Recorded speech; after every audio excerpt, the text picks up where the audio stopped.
genders are there? It's a question that gets asked a lot on YouTube, and the answer that is often given is two. And I don't think that's necessarily the case. Whilst most genders are male and female, given the indication that they are two, to ignore the existence of people who don't necessarily agree with the binary structure of gender is silly and obtuse. To imply that you can only be one of two genders is the same as implying you can only be one of two sexualities, which obviously is not the case, as many people fall between the straight and gay system. And indeed, you'd actually be quite hard to find someone who's completely 100% either way. The same applies with gender. There are people between male and female, there are people who aren't male or female, and there are people who are both male and female.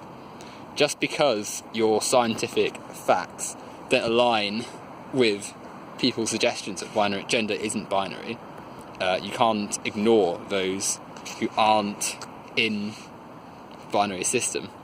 Certainly, when there are so many who are in a non-binary situation, we shouldn't be so close-minded as to ignore these people. I mean, I think it's entirely it's silly to base your system on something that eradicates the existence of other people's genders. And I think people need to realise that the existence of other genders isn't going to invalidate theirs even more. I feel as though a lot of people who argue against the multiple gender theory is that it stems from their somewhat insecurity around whether maleness and femaleness means as much, or even worse, that they'll be discriminated against, which is silly, because the vast majority of people who don't identify with either gender, or trans people who don't have that, do not want to invalidate other men or other women or whatever. But at the same time, you shouldn't have to have your gender so threatened, or feel so threatened by other people's existence on a different non-binary spectrum. A good metaphor I've used in the past is that of a number line. Gender is like a scale between 0 and 1. Well, 0 and 1 are the most common numbers on that scale. To say that 1/2 doesn't exist, a third isn't a real number, 0.2 is an unrealistic situation. All these things would see you laughed at of any serious mathematician. It's the same thing with gender. Male and female are the most common ones, but there are people who are in between, or neither, and that can't be eradicating them from existence. And people there are people who are trans who would say that there are only two genders and it's invalidating to say that there's lots and lots, but really you exist in the power. If you're saying things like, oh well, it's making it harder for trans people to be accepted fully, then you shouldn't be aiming at people who don't identify as a binary gender. You should be taking aim at people who are transphobic and who have silly prejudiced views, and be saying, oh well, why are these people saying that these people's existence devalues mine? Someone like Blair White, for instance, who gets overly defensive of the binary structure, shouldn't be having to say that for reasons like, oh well, you're helping promote transphobia. This is why people don't like trans people, or trannies, as she eloquently put it. And if you are saying that, then you have to realise that you're not helping people who are in similar situations.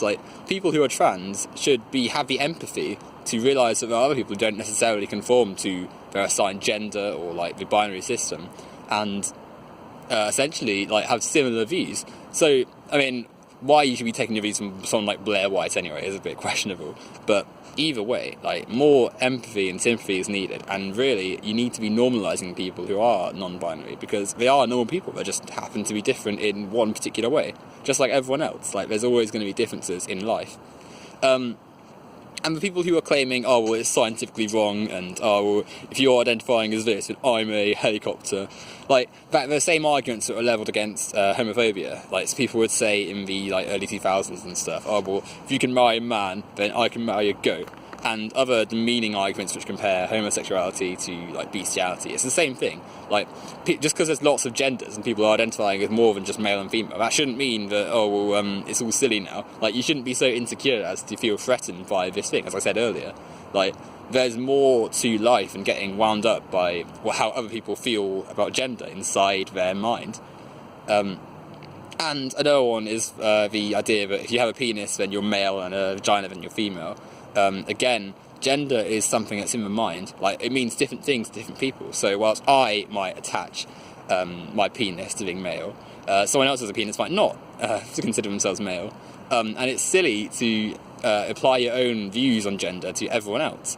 It's like, again, like, you wouldn't do that with other things in life. You wouldn't say, oh, well, you're wrong if you don't like strawberries because I like them and they're a good fruit. Like, you'd sound silly saying something like that.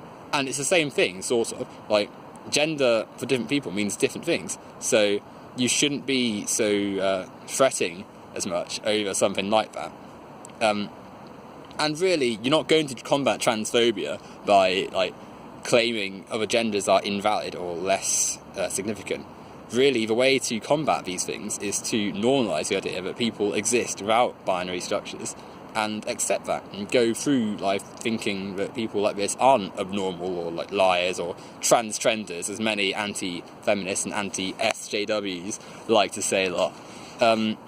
We need to essentially cultivate a culture that is nicer and more open to these people, because then you'll have a system where these people aren't seen as abnormal or silly, but just as different people, a minority that is harmless and just a part of life. And really that goes for all things in life, really. I think if there was less antipathy and negativity towards things that are different and things that perhaps don't fit with your streamlined version of events and concepts, then the world would just be a better place. That's it, really.